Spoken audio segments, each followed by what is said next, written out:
Salut à tous, salut à toutes, bienvenue dans une nouvelle vidéo les amis. Aujourd'hui un warn assez spécial, un warn assez important. Il faut savoir une chose, c'est qu'en ce moment il y a des vagues de bannissement sur tous les jeux. Alors je vous mets en garde sur beaucoup de choses. D'une part, Black Mode, Happy Mode et tant d'autres logiciels de mode sont surveillés. Il y a des personnes qui vont installer, qui vont télécharger des jeux modés et sur lesquels ils vont se faire bannir directement. Et je vous explique.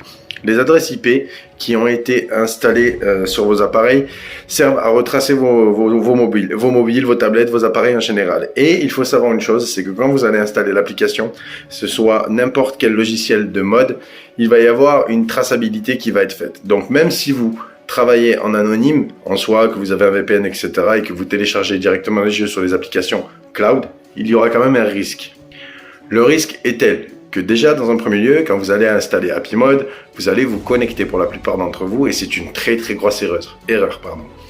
Il faut savoir une chose, c'est qu'il faut rester en invité, tout simplement parce que ils n'auront pas forcément la trace. Mais la trace y est au moment où vous allez installer l'application, puisque instinctivement, quand vous allez installer l'application, vous allez tous avoir tendance à lancer le jeu ou l'application direct.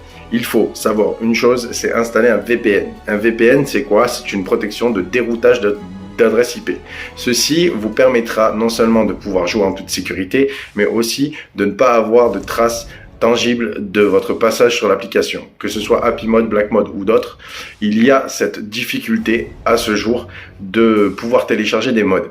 Malheureusement, j'en ai fait des frais. Je me suis fait bannir pendant 30 jours de Pokémon Go avec le Fly sur PG Sharp, la page d'accueil officielle donc du Fly pour les Android. Les personnes qui ont installé le Fly ont été mises sous surveillance et au bout de 3 soft bans, il y a un ban définitif. J'en suis arrivé à 2, c'est pour ça que je suis bloqué pendant 30 jours. Au-delà des 30 jours, mon compte va être débloqué, mais malheureusement, je ne pourrai plus Fly parce que mon compte a été mis sur surveillance par Niantic. Pour PG Sharp, c'est une difficulté que l'on rencontre assez souvent, tout simplement parce que oui, certes, le Fly peut faire bénéficier des Pokémon régionaux et tout ce qui s'ensuit, mais il n'y a pas que PG Sharp ou Niantic. Il y a aussi avec EA Games, beaucoup de personnes qui ont installé le mode via les Simpsons, qui se sont vus bloquer le compte tout simplement temporairement.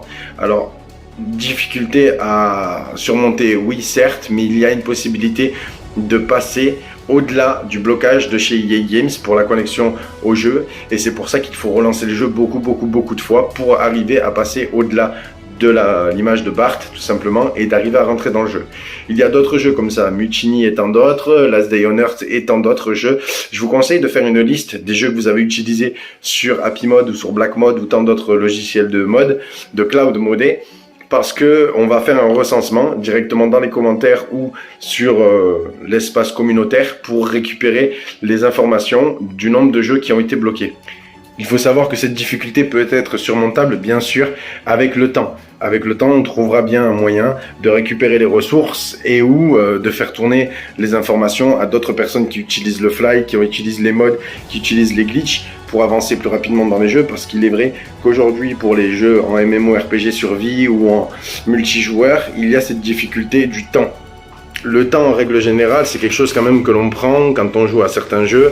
Il y a cette difficulté de ressources, de crafting, qui est quand même impactante sur la durée. Mais voilà, il faut savoir une chose, c'est que la sécurité, la cybersécurité ont mis tout en œuvre pour éviter les glitches, les patchs et tout ce qui s'ensuit, les mods que l'on pouvait avoir à l'époque et encore aujourd'hui sur certains jeux qui ne sont pas surveiller, mais ça va venir avec le temps. Donc je vous conseille vraiment d'installer le VPN, c'est important. Je mets un gros warn et un gros stop là-dessus pour dire faites gaffe les gars, parce que si vous perdez vos sauvegardes, vous allez être dégoûté. Bref, c'était un message communautaire, un message d'information qui est quand même important. Merci à tous, bye bye tout le monde.